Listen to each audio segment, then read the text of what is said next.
देखिए, geographical thought की इस वीडियो में हम लोग हम लोग अलग-अलग स्कूल्स पढ़ रहे थे, उसमें हम लोग अब आगे बढ़ेंगे और इसमें हम लोग फ्रेंच ज्योग्राफर्स, ठीक है? जितने भी फ्रांसीसी भूगोलवेत्ता हुए हैं, उनका हम लोग अध्ययन करेंगे। तो हम लोग एक-एक करके चलते हैं, ठीक है?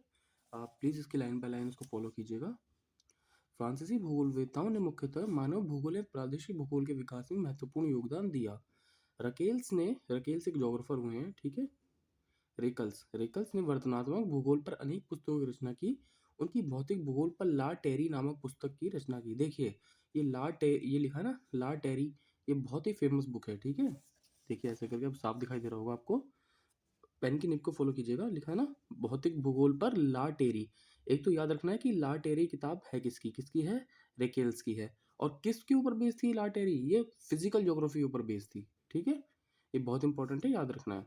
अपनी पुस्तक विश्व का नवीन भूगोल में उन्होंने समस्त संसार का प्रादेशिक अध्ययन किया है। यानी इनकी एक और बुक कौन सी है? विश्व का नवीन भूगोल, ठीक है? विश्व का नवीन भूगोल किसकी है? रेकेल्स की है, ठीक है? ध्यान रखना ये दोनों बातें जो मैंने अभी आपको बताई हैं। अब फ्रेंच ज्योग्राफर्स की देखिए क्या खासियत है। फ्रेंच ज्योग्राफर जो भी थे वो पॉसिबिलिस्ट थे। पॉसिबिलिस्ट मतलब कौन से होते हैं? जो ये मानते हैं कि प्रकृति तो है, लेकिन मानव जो है वो प्रकृति से सर्वश्रेष्ठ है। यानी जो पॉसिबिलिस्ट ज्योग्राफर्स हैं वो मानव को प्रकृति से ऊपर रखते हैं, ठीक है? अब इसमें सबसे पहले कौन हुए हैं? आप जानते हैं सबसे फेमस ज्योग्राफर कौन हुए हैं? सबसे पहले हुए हैं आपके विडाल डिला ब्लांच, ठीक है? इनका पूरा नाम है पॉल विडाल डिला ब्लांच, ठीक है? अब एक हम लोग चलते हैं लाइन बाय लाइन। इन्हें मानव भूगोल का संस्थापक एवं संभववाद की विचारधारा का जन्मदाता कहा जाता है, ठीक है? ये ध्यान रखिएगा कि इन्हें मानव भूगोल जो ह्यूमन ज्योग्राफी है उसका संस्थापक कहा जाता है और संभववाद विचारधारा का जन्मदाता। संभववाद विचारधारा कौन सी है? वही कि मानव जो है वो प्रकृति से श्रेष्ठ है। इन्होंने एनाल्स डी जोग्राफिया नामक पत्रिका निकाली, मोस्ट इंपॉर्टेंट, ठीक है? ये पूछ सकते हैं आपसे कि मैगजीन कौन सी थी? Annales de Geographie. और ये भी फर्स्ट और सेकंड दोनों ही पॉइंट बहुत इंपॉर्टेंट है। वे संभववाद के कट्टर समर्थक थे। उनका यह मानना था कि प्रकृति द्वारा मानव को अनेक संभावनाएं प्रदान की जाती हैं एवं मानव उनके चयन में स्वतंत्र होता है। कहने का मतलब क्या है उनकी बात का? कि वो ये कहते थे कि प्रकृति माना नेचर अपने आप में सुप्रीम है, लेकिन जो नेचर है वो ह्यूमन को कई सारी क्या देती है? पॉसिबिलिटीज देती है, संभावनाएं देती है। कौन? नेचर। किसको? ह्यूमन को। कई सारी पॉसिबिलिटीज देती है, लेकिन ये ह्यूमन के ऊपर डिपेंड करता है कि वो उनका सिलेक्शन किस हिसाब से करे, अपने मर्जी से करे, जो उसको अच्छी लग रही है उनको ले ना ले, ये ह्यूमन के ऊपर डिपेंड करता है। इट मीन्स यानी ह्यूमन को ऊपर दिखाया जा रहा है एक तरीके से, ठीक है? इनका आगे एक और स्टेटमेंट क्या इंपॉर्टेंट है? उनका यह मानना था कि प्रकृति एक सलाहकार से अधिक कुछ भी नहीं है। Nature is never more than an advisor. ये भी बहुत इंपॉर्टेंट लाइन है, ठीक है? ये पूछ लेते हैं किसी से कि ये स्टेटमेंट किसका है? विडाल डी ला ब्लांच का है। और ये स्टेटमेंट किस विचारधारा को बता रहा है? ये पॉसिबिलिज्म विचारधारा को बता रहा है, जिसमें ये कहा जाता है कि नेचर कुछ नहीं है सिवाय एडवाइस देने के अलावा।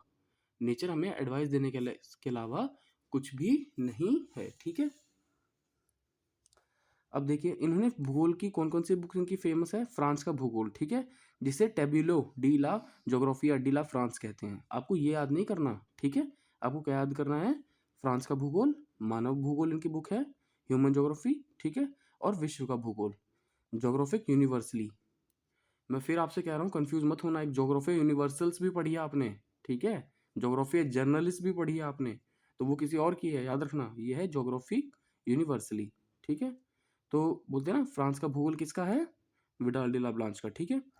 उन्होंने पुस्तक फ्रांस का भूगोल में उन्होंने टेबलो अर्थात फ्रांस के पठारों के भौतिक एवं मानव लक्षणों का वर्णन किया। देखिए ये बहुत इंपॉर्टेंट लाइन है, क्यों? क्योंकि जो इनकी बुक थी फ्रांस का भूगोल, उसमें इन्होंने ये वर्ड यूज किया है, टेबलो, ठीक है? ये देखिए यहाँ पर भी टेबलो लिखा हुआ है। तो ये टेबलो का मतलब क्या होता है? मीन जो फ्रांस के प्लेट्यूज थे, ठीक है, उनका वर्णन जो किया है उन्होंने, ठीक है, इसलिए उन्होंने टेबलो वर्ड का यूज किया है। तो ये ध्यान रखना कि फ्रांस का भूगोल में पठारों के वर्णन के लिए Paul Vidal de la blanch ने टेबलो वर्ड यूज किया। उन्होंने सार्वभौमिकता, एकता या अंतर संबंध का सिद्धांत, the principal of terrestrial unity का सिद्धांत प्रतिपादित किया था। ये भी आपको याद रखना है। The principle terrestrial of unity theory किसकी है? ये मतलब किसने किसने दी थी? ये दी थी Paul Vidal de la blanch ने, ठीक है? तो ये सारे ही पॉइंट आपके लिए बहुत इंपॉर्टेंट है, ये आपको याद रखने हैं। आगे आइए। देखिए क्या लिखते हैं, भौगोलिक अध्ययन के संबंध में उनका यह मानना था कि भूगोल का मुख्य उद्देश्य पृथ्वी के धरातलीय खंड ऑब्लिक लघु समरूप क्षेत्र में मानव एवं पर्यावरण के संबंधों का अध्ययन करना है। ठीक है, लघु समरूप क्षेत्र में मानव और पर्यावरण के संबंधों के अध्ययन को इन्होंने क्या किस टर्म से नवाजा है? Page, PAGE। ये पेज कॉन्सेप्ट क्या है मैं आपको बताऊंगा अभी। ठीक है, ये कॉन्सेप्ट है एक पेज, ये भी पूछ लेते हैं खाली कि ये पेज कॉन्सेप्ट किसका है। ये पेज कॉन्सेप्ट किसका है? विडाल डिला ब्लांच का। उनके अनुसार प्राकृतिक भूदृश्य के विकास पर सांस्कृतिक भूदृश्य का प्रभाव पड़ता है। ये इतना इंपॉर्टेंट नहीं है। फ्रांस में भूगोल के विकास का मुख्य श्रेय ब्लास को ही दिया जाता है। ये आप जानते हैं कि फ्रांस में अगर जो ज्योग्राफी का डेवलपमेंट हुआ है वो किसने किया है? Paul Vidal de la blanch ने। ठीक है, अब हम इनके बारे में कुछ एक दो पॉइंट्स और जो हैं, जो माजिद हुसैन साहब की बुक है, ठीक है, उनकी है ना भौगोलिक चिंतन का इतिहास, उसमें से पढ़ लेते हैं।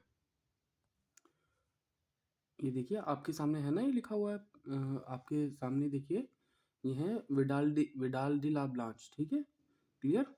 तो देखिए जो मैंने अंडरलाइन किया हुआ पॉइंट है वही आपको ध्यान देना है कि इनकी जो बुक है, मैगजीन है एनाल्स डी जोग्राफिया, प्रकाशित हुई थी, जिसमें उत्कृष्ट लेखों का इन्होंने लिखे थे। ठीक है, तो ये किसकी है Annales de Geographie? Paul Vidal de la Blache की। ठीक है, तो अब दूसरे पॉइंट पर आइए। ब्लाश ने अपने पहले भाषण में सॉर्बेन विश्वविद्यालय में मानव व उसके इर्द गिर्द के दृश्य जगत के संबंध में समरूप लघु क्षेत्रों में स्मॉल होमोजीनियस एरिया पर जोर दिया। फ्रांस में ऐसे हम एक रूप क्षेत्र को पेज की संज्ञा दी गई है। समझ में आया आपको जो भी हमने पढ़ा है पेज? मैंने वहां पर देखिए शायद स्पेलिंग गलत लिखी थी, PAGE, आपको ये याद रखना है।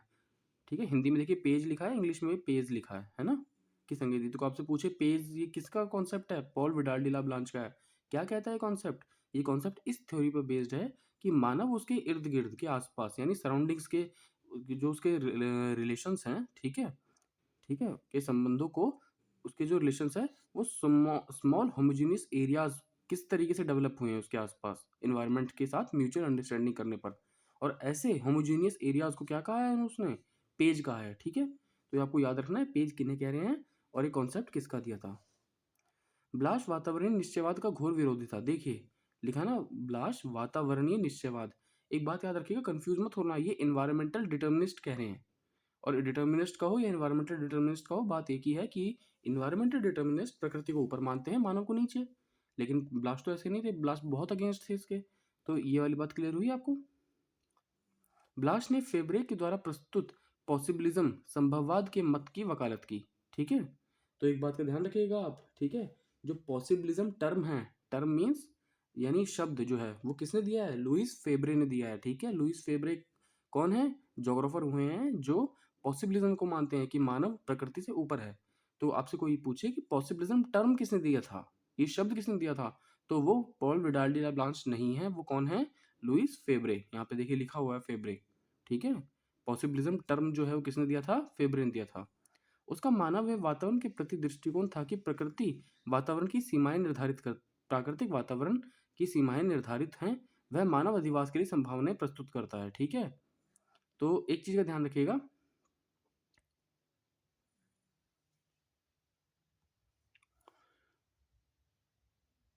देखिए यहाँ पर ना एक इम्पोर्टेंट पॉइंट है, ये मतलब क्या है इस पॉइंट में आपको बताता हूँ एक बार, कि आप इस लाइन को देखिएगा आपको समझ में आ जाएगा। ये वाली जो देखिए लाइन है ना, कि वह से, यहाँ से देखिए वह लिखा है ना, वह मानव अधिवास के लिए संभावनाएं प्रस्तुत करता है। ठीक है, इसके बाद से आप यहाँ से पढ़िए, यहाँ से उसका उसका मीन्स किसकी बात हो रही है यहाँ पर? Paul Vidal de la Blache की बात हो रही है। वो क्या कहते थे कि मानव प्रकृति के खेल में स्वयं भी भागीदार है, कि ऐसा नहीं है कि ह्यूमंस का कोई मतलब कंट्रीब्यूशन नहीं है। मानव जो है वो प्रकृति के खेल में स्वयं भी भागीदार है और बाह्य वातावरण उसका साथी बनता है। जो एक्सटर्नल इन्वायरमेंट है वह मानव की क्रियाओं का दास नहीं है। ठीक है, मानव उसको इफेक्ट जरूर करता है लेकिन मानव की क्रियाओं का दास नहीं है। कौन? External environment. ठीक है, और मानव प्रकृति के खेल में स्वयं भी भागीदार है। ये स्टेटमेंट किसका है? पॉल विडाल डिला ब्लांच का। ठीक है, आगे देखिए इस तरफ, विडाल के इस मत का समर्थन इतिहासकार फेवर ने किया ना। फेवर मीन्स ये नहीं कि इसको साथ देना, ये फेवरे की बात हो रही है, जिसका मैंने अभी बताया कि पॉसिबिलिस जो टर्म है वो किसने दिया है? फेवरे ने दिया है। ये वही वाला फेवरे है। ठीक है, कभी फेवर वो मत समझना कि साथ देने का मतलब ये फेवर लिखा तो साथ देने की बात हो रही है। ये फेब्रे हैं, फेब्रे। क्या कहते हैं, फेब्रे ने क्या स्टेटमेंट दिया है कि प्रकृति अनिवार्यता खड़ा नहीं करती, वह संभावनाएं प्रस्तुत करती है। मीन्स प्रकृति कोई कंपलसरी नहीं करती किसी के लिए कि कंपलसरी है, वो संभावनाएं प्रस्तुत करती हैं। अब आप इस लाइन से क्या समझे, इससे ऐसा लग रहा है ना कि प्रकृति ने कहीं पे कोई कंपलसरी नहीं कर रखा किसी के लिए, उसने पॉसिबिलिटीज दी हैं कई कई कई सारी। ठीक है, कि आप ऐसे नहीं तो ऐसा कर लो, आप ऐसे नहीं तो ऐसे कर सकते हो। और ये डिपेंड किस पे करता है, ह्यूमन पे करता है। इट मीन्स ह्यूमन क्या हुआ, सुप्रीम हुआ नेचर से। समझ में आई बात, ये सोच है वो वाली बताई जा रही है बात। मानव इन संभावनाओं को स्वामी है, वह इनका प्रयोग निर्णय द्वारा करता है। ठीक है, वही वाली बात है, क्लियर हुआ। वह पृथ्वी के धरातल को पार्थिव जीव टेरेस्ट्रियल ऑर्गेनिज्म कहता था। उसके उसने जीवन शैली की संकल्पना को जेनरे डीवी से संबोधित किया। अब देखिए मैं आपको एक बात बताता हूँ, इस चीज़ का आप थोड़ा सा ध्यान रखना कि जो मतलब ये वाले है ना, जेनरे डी वाई लिखा हुआ है, ये क्या है, जीवन पद्धति। ठीक है, लाइफस्टाइल कैसी है, कहने का मतलब है आप ये देख रहे हो जीवन शैली लिखा हुआ है, जीवन शैली की संकल्पना। Means the concept of lifestyle was propounded by Paul Vidal de la Blache, और वो कॉन्सेप्ट को क्या नाम दिया था, जेनरे डीवी। ये देखो कंफ्यूज मत होना, फ्रेंच में लिखा हुआ है, तो कोई कहीं आपको मिल जाए ना कि जेनरे डीवी क्या है, तो समझ जाना ये जेनरे DV Paul Vidal de la Blache का कॉन्सेप्ट है, जिसमें उन्होंने जीवन शैली, लाइफस्टाइल कैसा होगा, ठीक है, जीवन शैली जो होती है, लाइफस्टाइल कैसा होता है, उसके कंसेप्ट को बताया था। ठीक है, एक यहाँ पर एक ये लाइन बहुत इंपॉर्टेंट है कि फेबरे जो थे वो भूगोल को सामाजिक नहीं प्राकृतिक विज्ञान मानते थे, सोशल साइंस नहीं मानते थे, वो नेचुरल साइंस मानते थे। ठीक है, वह पृथ्वी के धरातल को पार्थिव जीव टेरेस्ट्रियल ऑर्गेनिज्म कहता था। तो ये बात याद रखना कि पृथ्वी के धरातल को टेरेस्ट्रियल ऑर्गेनिज्म किसने कहा है, फेब्रे ने कहा है। Principle of terrestrial unity Paul Vidal de la Blache का है, लेकिन जो ये वाला स्टेटमेंट है ना कि पृथ्वी के धरातल को पार्थिव जीव टेरेस्ट्रियल ऑर्गेनिज्म किसने कहा है, लुइस फेब्रे ने कहा है। और जेनरे डीवी किसका है, Paul Vidal de la Blache का है। जेनरे डीवी क्या है, जीवन शैली की जो संकल्पना है, लाइफस्टाइल का जो कॉन्सेप्ट है। ठीक है, क्लियर हुआ। अब आगे चलते हैं। भूगोल साहित्य में ब्लास की पुस्तक टेबलो डीला जोग्राफिया डीला फ्रांस एक अच्छी कड़ी मानी जाती है। इसमें एक पठारी, वही वाली बात है आपको पढ़ा चुका हूँ कि पठारी क्षेत्र जो है उनके अध्ययन के लिए उन्होंने टेबलो वर्ड यूज किया था। ठीक है,